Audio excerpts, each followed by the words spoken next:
A veces nosotros como sociedad, como grupo humano, tenemos falsas creencias que hacen que el abuso entre por la puerta grande en nuestras familias, ¿no? Una es creer que el abuso fue una demostración de cariño malinterpretada. Viene tu chico, te cuenta, bueno, sí, pero fulanito es tan bueno, vos no entendiste, no fue. Y en realidad cuando el niño cuenta, eso se viene repitiendo. Esto ya hace tiempo que se viene dando. Entonces, tenemos que aprender a oír y a creer a nuestros niños. Creer que compartir con los familiares la situación es equiparable a la denuncia. Esto también es algo que a veces lo vemos en grupos, en liderazgos. Bueno, hubo una situación de abuso, yo comparto, consuelo a la familia, acompaño, pero no hacemos la denuncia porque quedaría mal, porque revictimizamos al niño, porque capaz que este hombre sale y lo mata, entonces lo sabe la madre pero no lo sabe el padre, pero acompañamos. No, no, nada equivale a la denuncia, porque es la única forma de parar esa espiral de abuso sobre ese niño y sobre todos los que van a venir después. Ujú. Bien, después otra es creer que la primera vez es responsabilidad del adulto, pero las siguientes son responsabilidad de los niños o niñas. En realidad ningún abuso es responsabilidad de un niño o de una niña. He escuchado muchas veces que dicen, ay, lo que pasa es que se ponía ese short cortito, lo que pasa es que la pollera, y yo digo, ay, Dios mío. En realidad hay cosas que uno tiene que darse cuenta que a veces son una consecuencia, no una causa. Porque yo pienso que una persona que está emocionalmente con una autoestima sana, a veces no anda así. Pero sin embargo tampoco es una justificación para defender a un abusador, porque en realidad en definitiva es como decir, ah, no, pero como tenía la pollera corta, o entonces el abusador está bien. Y no, en realidad el único responsable de un abuso es el abusador. No es el niño, ni la niña, ni el adolescente. Es siempre el abusador. O sea, no tratemos de desplazar la culpa, porque yo creo que por eso tenemos la sociedad que tenemos hoy en día, que hay un montón de abusadores sueltos, que está como renaturalizado pagar por sexo y todas esas cosas que en realidad tenemos que empezar a poner mejor el foco, me parece, y responsabilizar a quienes realmente son los responsables, que no son los niños, claramente. Porque muchas veces cuando hay un abuso, es un niño que obviamente tiene otras vulnerabilidades, que a veces no son económicas, pero sí emocionales, y por eso están como más expuestos a estas situaciones o a estas personas que son abusadores. Entonces tenemos que ver un poquito más allá, que es lo que yo digo, siempre uno tiene que tratar de ver lo que hay atrás de lo evidente. Y a veces no nos damos cuenta que en realidad estamos sacándole la responsabilidad al abusador, por eso la mayoría de ellos piensan que no están haciendo nada mal. Si a veces hasta la sociedad los aplaude, le dice, bueno, sí, pero, no hay sí, pero. O sea, en el caso de un abusador es el responsable y punto, no hay otro responsable. Es él. Claro, porque el niño no tiene la capacidad de consentir ni de entender la magnitud de lo que el otro está haciendo. No está maduro, pero sí altera el desarrollo normal del niño. ¿Sí? Bueno, creer que los abusadores tienen problemas sexuales o mentales. No tienen problemas sexuales o mentales. Ellos planifican y ellos realizan. Podemos decir, tiene un problema mental porque no siente culpa. Eso sería una psicopatía en todo caso, pero no son enfermos mentales, no son enfermos sexuales que andan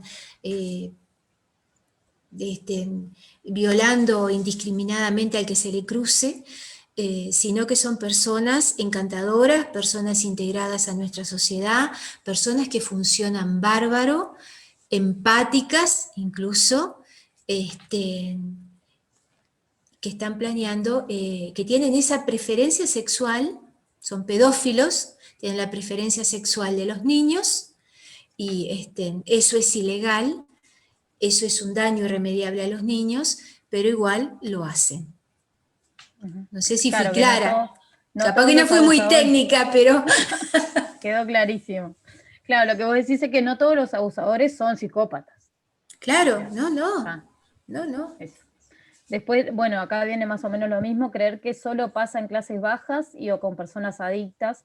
A veces dicen, no, él abusaba porque cuando tomaba o cuando se drogaba o cuando no pasa por ahí en realidad, porque cualquier persona puede ser un abusador y muchos de ellos en realidad la mayoría no, de los que yo trabajé por lo menos, los casos que yo trabajé, ninguno era alcohólico, ninguno era adicto, o sea, eran personas, como decís vos, socialmente aceptables, digamos. Y después está lo mismo eso de creer que todas las personas son como nosotros, o que son o todos buenos o todos malos. En realidad eso también es una falsa creencia, porque a veces uno piensa, yo jamás haría esto, no significa que los demás no lo vayan a hacer. Claramente, clara y lamentablemente a la vista está que en realidad muchas personas piensan muy mal, tienen muy malos pensamientos, muy malas creencias y muy mal, porque obviamente esto no tiene ninguna justificación. Yo lo que iba a decir también que la pedofilia es una conducta sexual desviada, pero por ahora está en los manuales de salud mental como una conducta sexual desviada. En cualquier momento. Esperemos que siga, por favor. Otra falsa creencia es creer que no es obligación denunciar el abuso, es obligación denunciar el abuso. Por todo lo que ya dijimos, creo que no hay que insistir. Y también creer que el niño se olvida de lo que pasó, si no se habla más del tema, el niño no lo olvida, el niño lo lleva sobre su vida emocional y lo lleva como un trauma, que en algún momento va a aflorar en alguno de los síntomas que ya vimos a corto, mediano o largo plazo. Bueno, acá las familias donde suceden los abusos, hablando de los abusos intrafamiliares, ¿no? Porque a veces hay abusos que son violaciones, que son como asaltos sexuales, que en realidad muchas veces no es una persona de la familia, y en eso vuelvo a lo que decía Soy Magdalena, de que en realidad también depende mucho de la contención de la familia. Yo trabajé con un caso de una nena que en realidad fue abusada por el abuelo de una compañerita, se fue a quedar a la casa, y el abuelo abusó de ella, ella enseguida habló con los padres de lo que había pasado, se fue del lugar porque estaban en la playa, le pidió a los padres que la vinieran a buscar, y en realidad ella fue una niña que fue un proceso muy corto, el proceso terapéutico que ella tuvo, porque en realidad tuvo mucho apoyo de la familia, pero claramente no era un abuso intrafamiliar. Fue un abuso que obviamente generó un trauma, pero ella tuvo mucha contención, mucho apoyo, y la niña tuvo un tratamiento mucho más corto capaz que de otra persona que hubiera sido dentro de la casa, porque la relación y la proximidad de afectividad obviamente distorsiona mucho más todo lo que el abuso hace. Bueno, las familias donde suceden los abusos presentan una disfunción en sus vínculos, a veces crónica, falta de límites claros en lo afectivo, padres que andan desnudos por la casa, que se bañan con los niños, que entran al baño cuando está el niño. Esas cosas no está bueno hacerlas porque en realidad eso genera un antecedente, y si ese niño va a otra casa y aparece el padre de la amiga también desnudo, no va a pasar nada. Entonces hay que tener mucho cuidado con esas cosas. El tema de bañarse juntos, tampoco. Yo creo que un niño va agarrando autonomía, de acuerdo a la edad obviamente, y uno tiene que enseñarle a ellos a lavarse sus partes privadas, que no tengan 8 años y le sigan lavando la cola, me parece que no. Que hay cosas que los niños tienen que ir progresivamente, desde los 5 años, más o menos ellos ya pueden empezar a lavar sus partes privadas, o antes capaz. Roles familiares confusos o invertidos, niñas o adolescentes que asumen el rol de a veces como de emocionalmente como de pareja del padre o de la madre, que eso lo he visto mucho en mi trabajo, y que obviamente eso a veces genera otras disfunciones, ¿no? Bueno, ella cumple todo el rol de madre porque mamá no está, o él cumple todo el rol de padre porque papá no está, y a veces las cosas se entreveran y bueno, y se dan los abusos también intrafamiliares. Madres dependientes afectivamente, madres que en realidad no pueden reaccionar ante una situación de abuso a veces de un hijo porque son tan dependientes emocionalmente de ese hombre que no saben cómo dejarlo o no pueden dejarlo sin un tratamiento terapéutico adecuado. Familias autoritarias donde los límites son muy rígidos y no hay manera de cambiarlos. Yo creo que en esas familias es donde es más difícil trabajar, hablo desde mi experiencia como trabajadora social, donde hay límites que son completamente inflexibles. Acá se hace lo que papá dice y nada más. y mamá también hace lo que papá dice. Entonces, un ejemplo, ¿no? Pero está bueno trabajar con esas familias porque a veces es donde suceden muchos abusos también, porque en realidad nadie va a hablar nada ahí. En los casos que yo trabajé, había muchas familias así autoritarias, que lo que papá dice o hace es palabra santa. Entonces no importa que sea lo que hace o dice, acá nadie va a decir nada hasta que esto no explote por otro lado, por ejemplo. Bueno, y negligencia es lo que decíamos hoy, que la mayoría de los abusos tienen la negligencia como en su base, de que a veces hay situaciones que también ya se vienen dando generacionalmente, ¿no? Niñas que han sido abusadas, la otra vez yo leía una estadística que las personas que han sido abusadas, las mujeres que han sido abusadas y que son madres, a veces tienen un índice más alto de probabilidad de que sus hijos sean abusados por el hecho de que si ellas no hicieron un tratamiento hay cosas que no van a ver. Les va a parecer normal capaz esto de que, bueno, sí, duerme desnudo con la nena, pero bueno, es el padre, cosa que cualquier otro ser humano diría, no, pero ¿cómo va a dormir desnudo con la niña? O sea, esas cosas a veces cuando alguien pasó por un abuso no las puede visualizar y las naturaliza, entonces a veces eso hace que también eso se pueda repetir, o también tenemos las otras madres que son como más cuidadosas con sus hijos, ¿no? De ver dónde están, dónde se quedan, con quién se quedan, qué personas están cerca del niño. Isabel Cuadros, que es una psiquiatra de Colombia, ella decía que un niño cuidado no es un niño que pueda ser abusado. Un niño que su madre está mirando no puede ser un niño abusado, porque en realidad, obviamente, la responsabilidad siempre es del abusador, vuelvo a decir esto. Pero si vos sabés dónde está tu hijo, con quién está, y como que sos medio cuida en eso, va a ser más difícil que el abusador trate de abusar a ese niño. Porque la mayoría de los abusadores buscan niños que estén descuidados, que lamentablemente hay muchos también, ¿no? Bueno, y esto es una frase que dice, el pez nunca descubre que vive en el agua, porque ya naturalizó. Y entonces abajo dice, de hecho, porque vive inmerso en ella, su vida transcurre sin advertir su existencia. De igual forma, cuando una conducta es normalizada por un ambiente cultural o dominante, se vuelve invisible. Que es esto que decía, ¿no? De que a veces una persona que fue abusada naturaliza algunas cosas que otra persona le romperían los ojos, pero ella no se da cuenta o él no se da cuenta porque en realidad como ya lo pasó y lo vivió, hay cosas que están como naturalizadas y no se cuestionan. Que es lo que pasa muchas veces cuando llega un caso de abuso, por ejemplo, a un centro, de que hay muchas preguntas que la persona no se hizo. Entonces vos le empezás a preguntar algunas cosas y te quedan mirando como diciendo, no sé, no sé, nunca me lo pregunté o nunca me lo cuestioné, o no te pareció raro tal situación o tal cosa, no. Entonces vos ahí te das cuenta de que hay una naturalización de base a veces de situaciones abusivas que la persona no pudo verlas.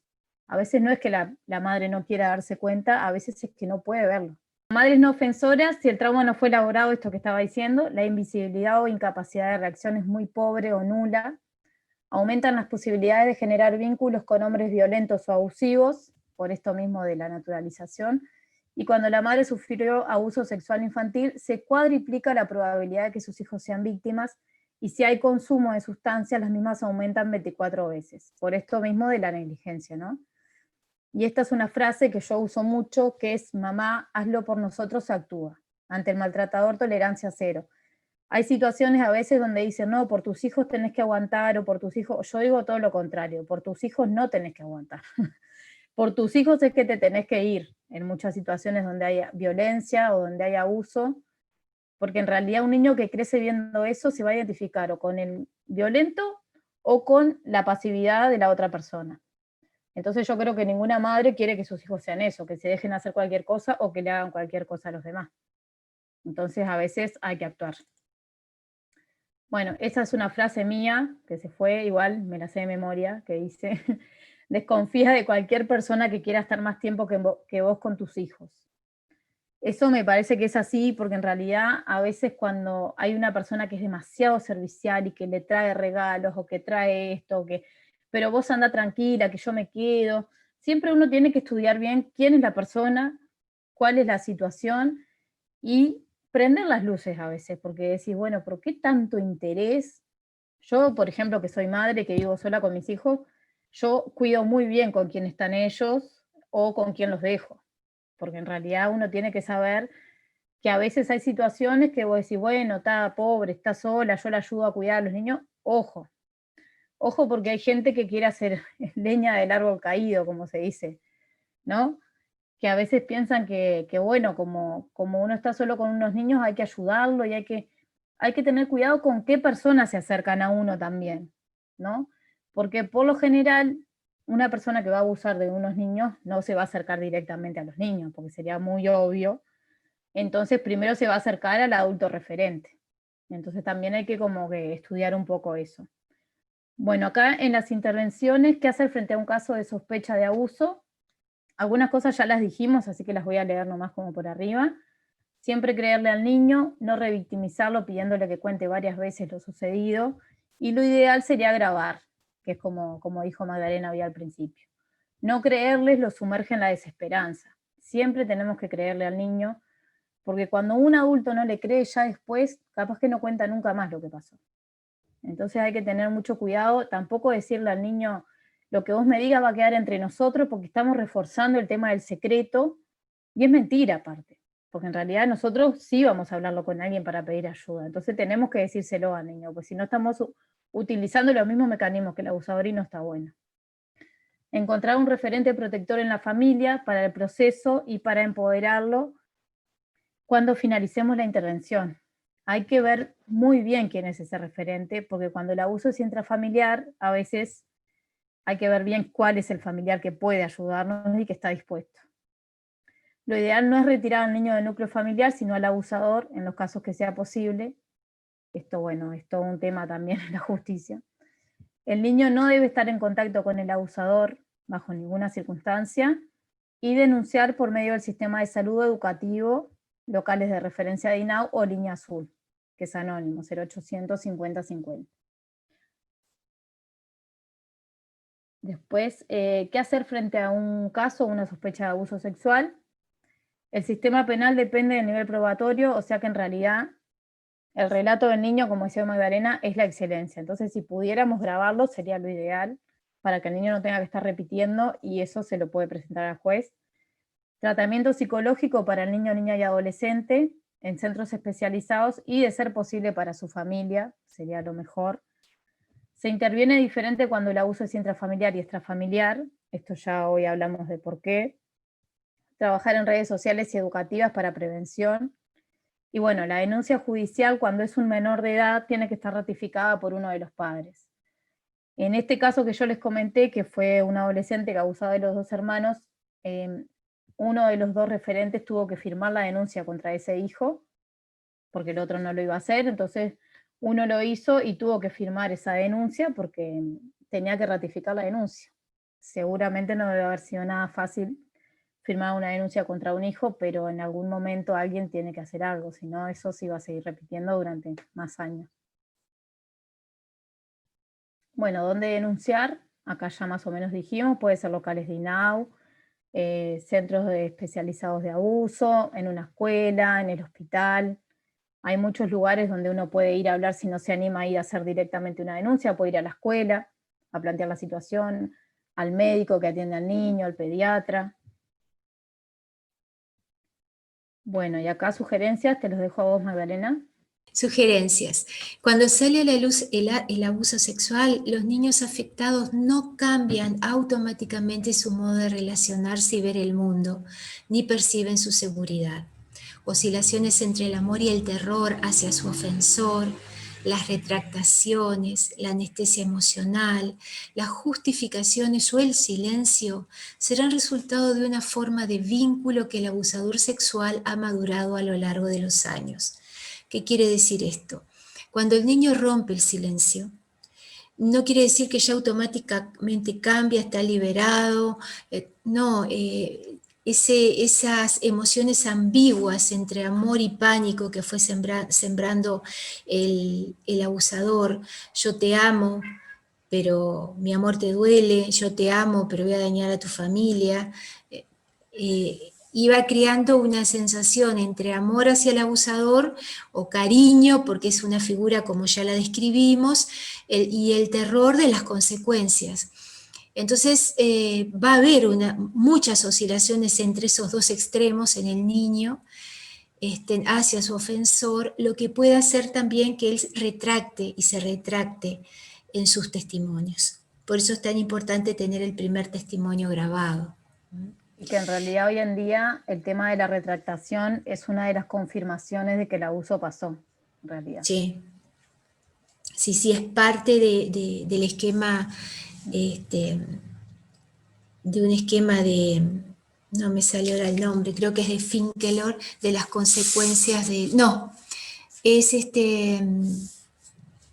está estudiado. La retractación es una parte mismo dentro de todo lo que el niño está pasando, ¿sí? Y está bueno eso porque yo no lo sabía, que ahora ya legalmente se toma la retractación como parte de todo el proceso. Lo ideal es que todos accedan a un acompañamiento terapéutico, aunque también lo ideal es que las familias estén contenidas y puedan contenerlo. El trauma repetido y prolongado solo ocurre en cautividad. Dentro de la familia no hay barreras físicas que impidan escapar, pero para las víctimas no es una opción. Los niños quedan cautivos por el simple hecho de depender de los adultos que abusan de ellos. No sé si eso se entiende, el niño queda cautivo de su agresor. Es el síndrome de acomodo de Sumitz, que yo no me acordaba, donde primero se forma el secreto, luego ese secreto y esas amenazas van creando una sensación de indefensión en el niño, de que no se puede defender, luego una sensación de atrapamiento, y por eso muchos niños que no hablan, es muy poquito el porcentaje de niños que rompen el silencio, entran en un atrapamiento y acomodación. Se sienten indefensos, se sienten atrapados y se acomodan a la situación. Hasta que por algo hay una revelación espontánea, conflictiva, poco convincente, pero habla. Y también como consecuencia también a veces de eso está la retractación. Es un síndrome descrito por Sumitz en 1983, que va a estar bueno, que explica bien el comportamiento del niño durante el abuso, y la retractación es parte luego de la revelación espontánea del hecho. Es una parte que va dentro del esquema de todo lo que el niño va cursando y va pasando. Es esperable. Uh-huh. Bueno, acá vamos a dar un punteo en realidad sobre el tema del perdón, que obviamente perdonar en realidad nos libera a nosotros, no justifica lo que el otro hizo, pero sí nos hace sentir mejor a nosotros y nos da paz a las personas que pasan por eso. Bueno, acá rapidito, perdón no es lo mismo que reconciliación, necesitamos perdonar siempre, pero no siempre se logra la reconciliación. Esto también se habla del tema de la revinculación con los abusadores, en el caso de que sea un familiar directo. Yo considero que no está bueno, porque en realidad al niño le revive todo lo que pasó, si el abuso está comprobado, ¿no? Bueno, perdonar no significa que el abuso continúe, se refiere al pasado. Reconciliación límite se refiere al futuro. Se recomienda que haya transcurrido un lapso de varios años para pensar en perdonar, que esto depende de la persona y depende de la situación, también depende del vínculo de afectividad que tenía con el abusador. Y un ejemplo, en realidad esto es un ejemplo cristiano, porque nosotros somos cristianos, y bueno, Dios perdonó al mundo, pero no todo el mundo está reconciliado con él.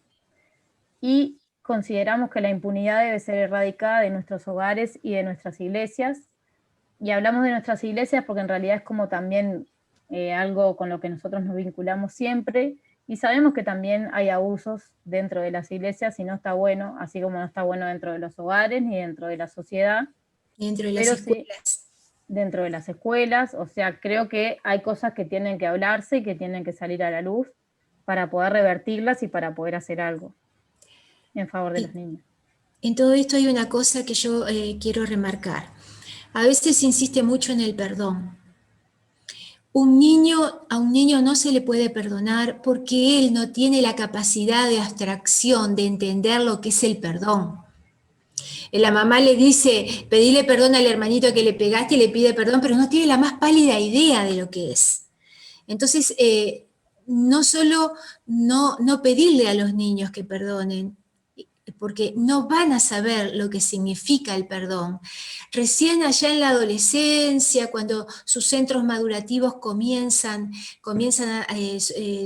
sus centros nerviosos comienzan a acelerar, hay más sinapsis, comienza a formarse el pensamiento abstracto, recién ahí pueden entender lo que es perdonar, y recién ahí capaz que se podría tratar, como para liberarlo a él, nada más que para liberarlo a él. Sí. No, y también que a veces el tema del perdón lleva más tiempo porque es difícil que el niño o el adolescente en realidad se enoje con su abusador, porque era un vínculo de confianza y un vínculo afectivo. Entonces, para perdonar primero uno tiene que estar enojado. Entonces, primero hay que poder enojarse con la situación para después pensar en perdonar también. Bueno, estas son unas frases para terminar. Tus ganas de destruir a otros siempre serán proporcional a lo destruido que estás por dentro. Eso hablando también de los abusadores, ¿no? Un niño herido en su integridad no deja de amar a sus padres, deja de amarse a sí mismo. Un niño que es abusado por un padre o por una madre no deja de amar a esa madre o a ese padre, sino que deja de amarse a sí mismo, con todas las consecuencias que eso trae a futuro, ¿no? Y bueno, rapidito esto, algunos consejos para los padres o para las personas que trabajan con niños. La ignorancia de lo que puede ser un abuso sexual, por eso es importante educar en prevención. A veces se piensa que abuso sexual es solamente violación y no. Abuso sexual también es manoseos, es tocamientos, es exposición a partes privadas de un adulto. Hay muchas formas de abuso sexual, con contacto físico y sin contacto físico. A veces educar en prevención ayuda a que el niño pueda identificar que está siendo abusado. Necesidad de atención y de afecto. Esto lo decía también, se me fue el nombre, Isabel Cuadros. A más caricias, menos abuso. Un niño que es amado y que es contenido en su casa se va a dar cuenta cuando algo es raro en un abuso, si no, no se va a dar cuenta. Una autoestima pobre, los niños asertivos son niños protegidos, los niños que tienen una buena autoestima se dan cuenta cuando algo no les hace bien o no les gusta. Los niños que no registran mucho si algo les hace bien o mal, entonces esos son los más vulnerables al abuso también. Abandono emocional por parte de sus padres o tutores, darles tiempo de calidad, y darles tiempo en realidad, estar. Los niños sumisos, obedientes y condescendientes son los más vulnerables al abuso. Escasa habilidad para responder frente al problema. Si alguno de sus hijos es sumamente tímido, ayúdelo a superar esa limitante, porque son los más vulnerables también frente a un abusador. O niños que son extremadamente confiados. Los niños cuando buscan amor o atención no piensan en formas sexuales de aproximación, el abusador sí. Entonces vieron esos niños que están tan carentes de amor que van y abrazan a cualquiera, se suben arriba de cualquiera, están todo el tiempo arriba pegoteados con los demás. Hay que tener cuidado y saberlo y enseñarles cuál es el límite, con qué persona podemos hacer esto y con qué persona no podemos hacer esto. Y bueno, esto para terminar, mientras hay vida hay posibilidades de cicatrizar, que también lo dijo Isabel Cuadros, esta psiquiatra de Colombia, que tiene una fundación que se llama Afecto en Colombia, si la quieren buscar, hay mucho material. Y esta es la última imagen, que es mi nena en realidad cuando era más chiquita, que Uruguay no se termina con esta generación y nuestro país merece un futuro diferente. Y empecemos por casa, porque a veces queremos ayudar a tanta gente y queremos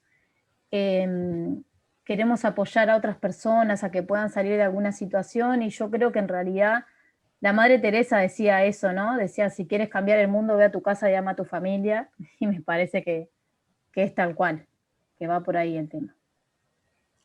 Así que bueno.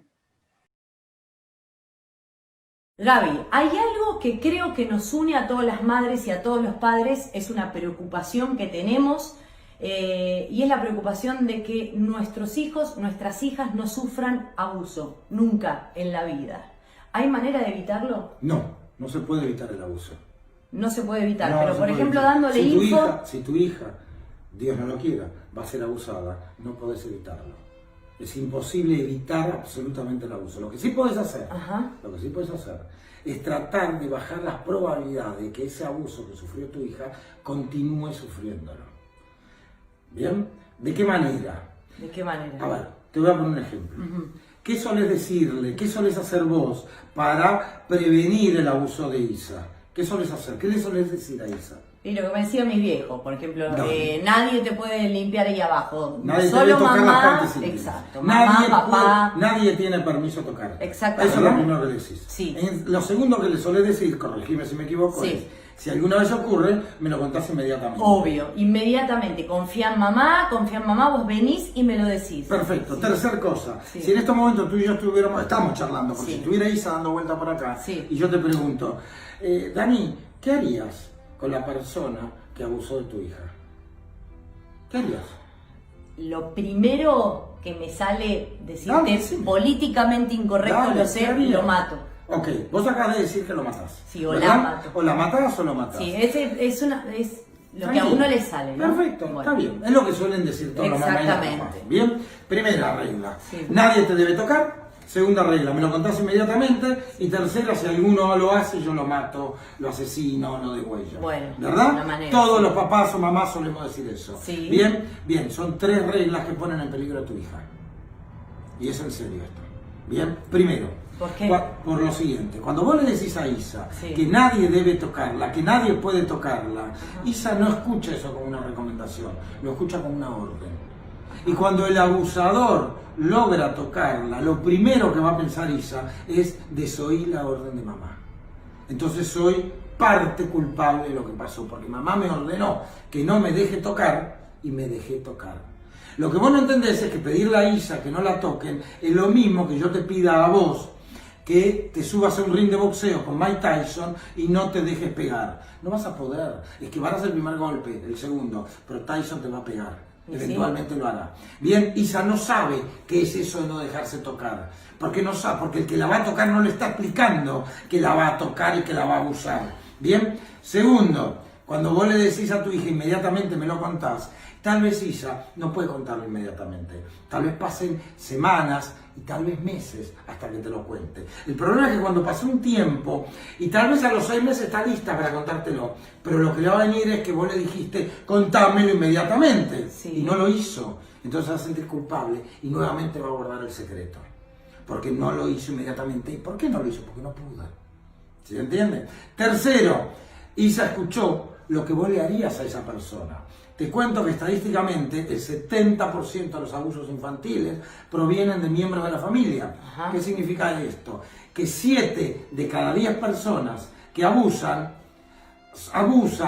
para personas que Isa quiere muchísimo y que no quiere que lo mates.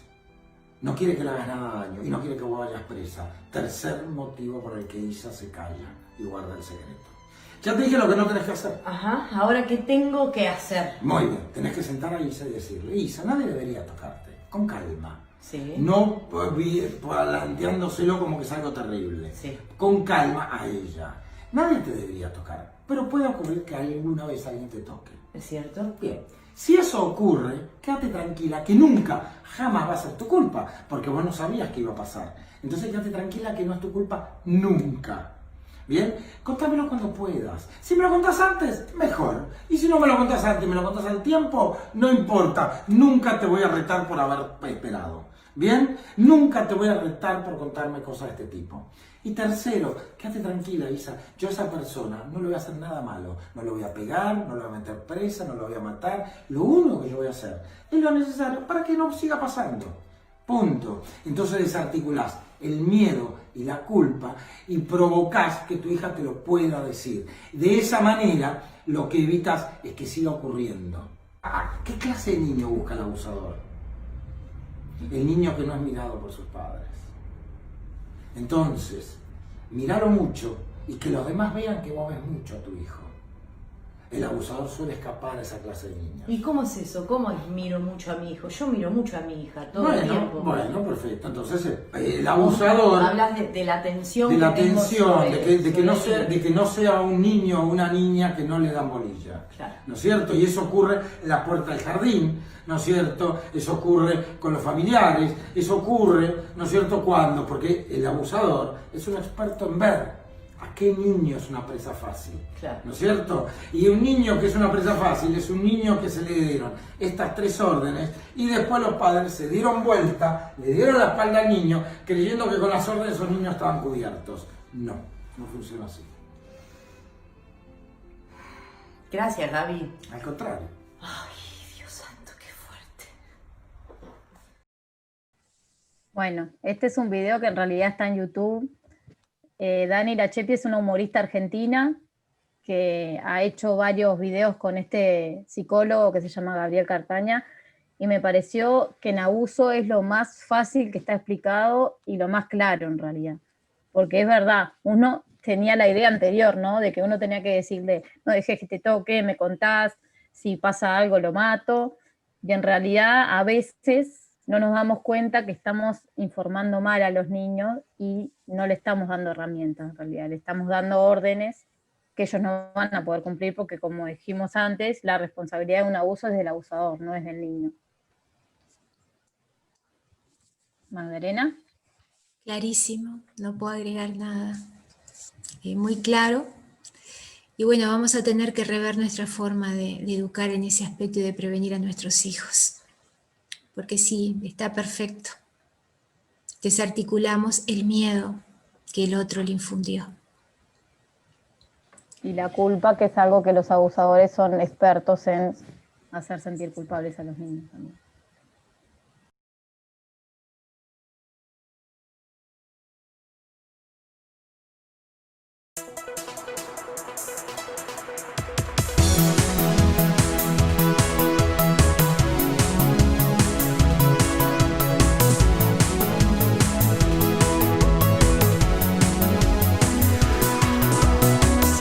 Te está acercando mucho y dice ven a jugar.